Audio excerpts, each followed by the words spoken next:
guys, dari sisa uang kepanitiaan kemarin kita ada sisa 12.340.000. Gimana kalau misalnya laporan di RAB kita jadiin 8 juta, terus sisanya kita bagi 3? That's ide bagus.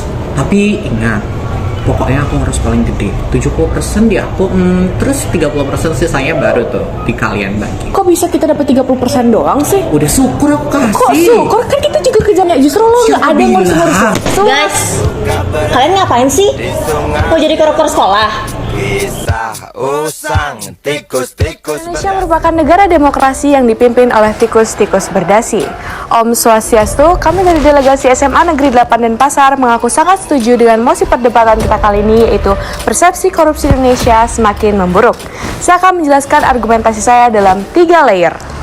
Masuk ke dalam layer argumentasi yang pertama adalah definisi. Korupsi menurut KBBI adalah penyalahgunaan ataupun penyelewengan uang negara untuk kepentingan pribadi dan orang lain. Lalu yang kedua adalah definisi persepsi korupsi atau yang biasa kita kenal dengan indeks persepsi korupsi. Menurut Pusat Pendidikan Anti Korupsi KPK, indeks persepsi korupsi merupakan nilai ataupun angka untuk menilai persepsi masyarakat terhadap suatu kondisi korupsi di suatu negara. Layer kedua adalah latar belakang. Latar belakang kami membawakan argumentasi ini adalah banyaknya kasus yang terkuak sejak tahun 2019 atau semenjak masa jabatan Presiden Jokowi yang menarasikan untuk penguatan pemberantasan korupsi. Namun, sampai sekarang masih banyak sekali kasus korupsi yang malah makin banyak dan selalu terkuak setiap tahunnya. Dilansir dari Tempo.com, ada 5 kementerian yang terkuak kasus korupsinya sejak tahun 2018. Dimulai dari Idrus Marham selaku Kemensos yang terkuak kasusnya tahun 2018, Juliari Batubara selaku Kemensos yang terkuak kasusnya tahun 2020. Imam Nahrawi selaku Menpora yang terkuak kasusnya tahun 2019, Edi Prabowo selaku Kementerian Kelautan yang terkuak kasusnya tahun 2021, dan Johnny G. Plate selaku Menkominfo yang terkuak kasusnya baru-baru ini 17 Mei 2023. Layer ketiga adalah layer pembuktian. Semua persepsi buruk terhadap korupsi Indonesia bukan hanya dilihat dari banyaknya kasus, tapi juga data dari Transparansi Internasional Indonesia. Transparansi Internasional Indonesia membuktikan bahwasanya indeks Indonesia turun pada tahun 2022 sebanyak 4 poin, dan ini merupakan kemerosotan poin terbanyak semenjak tahun 1995. Dewan Juri yang terhormat, penurunan IPK tertinggi terjadi pada indikator Political Risk and Service atau PRS dari 48 di tahun 2021 menjadi 35 di tahun 2022.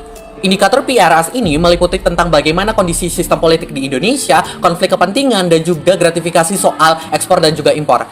Di kenyataannya, berdasarkan laporan peneliti ICW atau Indonesia Corruption Watch, Kurnia Ramadan, dari tahun 2004 hingga tahun 2022, terjadi 521 kasus korupsi yang dilakukan oleh oknum legislatif dan juga kepala daerah yang ada di Indonesia.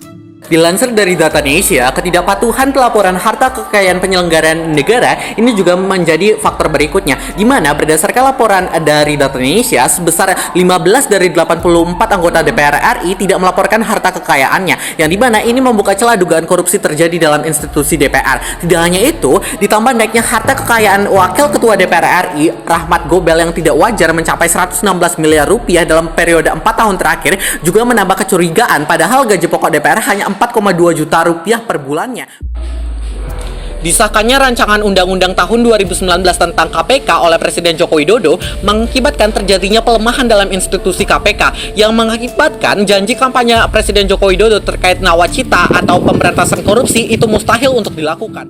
Pahala Nainggolan menyoroti penurunan IPK yang terjadi di Indonesia ini mengakibatkan investor tidak mau datang ke Indonesia. Akibatnya apa? Terjadi pelambatan pembangunan yang ada di Indonesia. Mirisnya, Datanesia melaporkan temuan KPK sebesar 5,3 juta ton biji nikel telah terekspor secara ilegal dari Indonesia menuju Cina, yang dimana ini telah berlangsung dari Januari tahun 2020 hingga Juni tahun 2022, yang setidaknya telah merugikan negara sebesar 575 miliar rupiah. Korupsi merupakan senjata paling ampuh untuk menyengsarakan rakyat. Untuk mewujudkan Indonesia yang bebas korupsi diperlukan 2 kerjasama antara masyarakat dan juga pemerintah sesuai dengan apa yang dikatakan oleh Prof. Nanang dalam mata kuliah anti korupsi. Pernyataan tersebut adalah yang pertama, pemerintah mewajibkan untuk setiap satuan pendidikan untuk mewajibkan edukasi anti korupsi bukan hanya kepada siswa, akan tapi juga kepada guru.